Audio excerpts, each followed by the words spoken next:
Ensuite, on a une information qui fait un petit peu peur, mais on va la citer quand même. Dans le Muwatta de l'imam Malik, on a une histoire. Donc le hadith est authentique, mais la version que je vais vous citer, elle est venue dans un autre livre.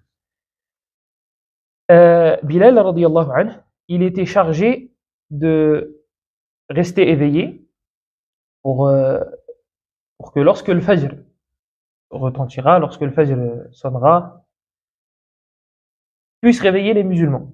Et parmi ces musulmans, Muhammad sallallahu alayhi wa sallam. Donc les compagnons, ils ont dormi, le prophète, il dort, et Bilal radiyallahu anhu, il reste réveillé. Il reste réveillé comme ça, dès que le fajr entre, il réveille les musulmans.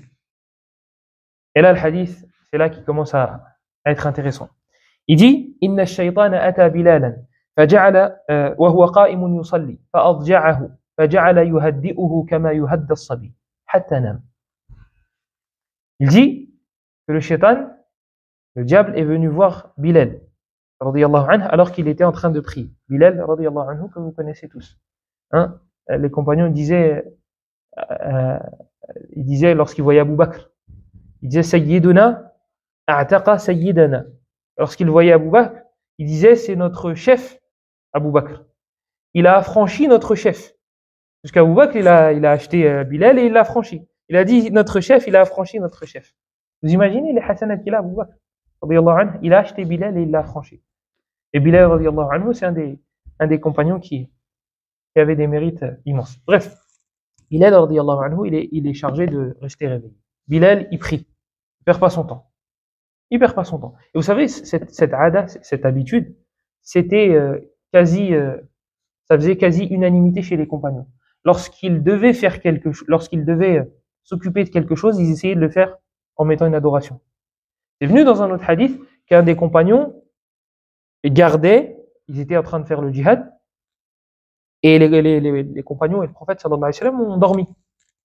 Un Mécois et un Médinois devaient garder les musulmans, donc ils restaient éveillés, les deux. Qu'est-ce qu'ils se sont dit? Ils se sont dit, bah, tu sais quoi, on va se mettre d'accord. Toi, tu dors une partie de la nuit, tu te reposes. Et moi, en attendant, bah, je garde les musulmans. Comme ça, après, je pourrais me reposer et toi, tu prendras la relève. Ok. Le premier, il dort. L'autre, qu'est-ce qu'il fait? Eh ben, il prie. Allahu Akbar. Fatiha.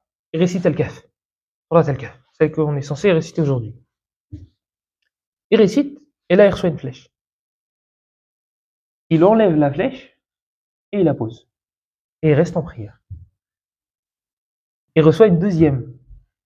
Il enlève la deuxième, il la pose, et il continue à prier. Jusqu'à ce qu'il en ait reçu plusieurs.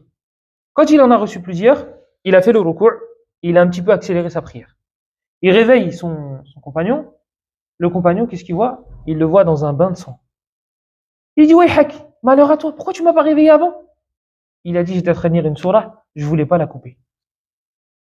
J'étais en train de lire une sourate, je voulais pas la couper. Ça veut dire qu'en vrai, lui là, et il a dit, si ce n'était pas la responsabilité des musulmans que le prophète avait mis sur mes épaules, j'aurais continué.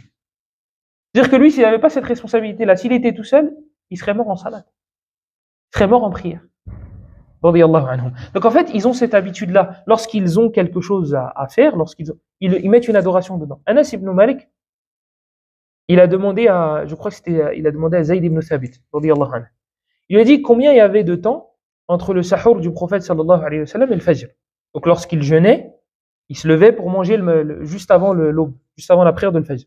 Bah, combien de temps il se levait combien de temps il y avait entre le sahur et le fajr? Il lui a dit qadru 50 aya. Il lui a dit à peu près 50 versets. Comment ça 50 versets? Bah, le temps de lire 50 versets. Voilà, c'est quoi comment il mesure le temps. C'est avec les adorations. Donc, Bilal radiyallahu anhu, il se lève et prie. فجعل الشيطان أو جعل الشيطان فأضجعه الشيطان. Le diable l'a allongé. Le diable l'a allongé. Ici, il ne faut pas s'imaginer Iblis. Hein? Il vient, costaud, etc. Et il vient, il l'allonge. Non. Satan ne fait pas ça. C'est les insufflations démoniaques. C'est ça qu'il a fait. C'est comme ça qu'il l'a allongé. Il ne faut pas s'imaginer un diable qui va venir à nous. Il l'allonge. Donc il lui repose-toi, etc., etc. Bilal, il s'allonge. فجعل يهدئه. Et il a commencé à le bercer. Le shaitan, il a commencé à bercer Bilal. كما يهدى الصبي. Comme on bercerait un enfant. Ça, c'est quelque chose qui existe. C'est quelque chose qui existe. Voyez-moi, on l'a vu. On l'a entendu. On l'a déjà entendu. Il y a de ça 5-6 mois, euh, j'ai invité des amis à moi, de la famille chez moi, et du coup, je dormais tout seul dans ma chambre, il y avait personne dans la maison, et au milieu de la nuit, j'entends quelqu'un chanter. Mais chanter une berceuse. Oh, je me suis dit, c'est un des rigolos qui me fait une blague, et drôle. Et je me lève, tout doucement, mais en fait, ça vient de l'autre côté de mon lit. Ça vient de l'autre côté du lit. Et je me lève, et plus je me réveille, et plus j'ai l'impression que c'est une voix de femme. Et c'était une voix de femme. Et c'était quelqu'un qui chantait juste à côté de mon lit. Donc, ça existe. Ça existe. Après, voyez pas ça d'un œil, ça fait peur, etc., etc. Elle a chanté, il a chanté. Et après, il y a quoi? Vous savez, le savant qui a écrit le livre là, sur lequel je me base pour les cours, il dit si vous en voyez un, coursez-le. Si vous envoyez un démon devant vous, coursez-le. Parce qu'il va courir. Si par contre, vous faites l'inverse, il va vous courser. Vous devez pas avoir peur faut enlever tous ces films qu'on a vus ou dont on a entendu parler, etc., etc. Si vous êtes musulman, après, s'il n'y a pas d'islam, il n'y a pas de Coran,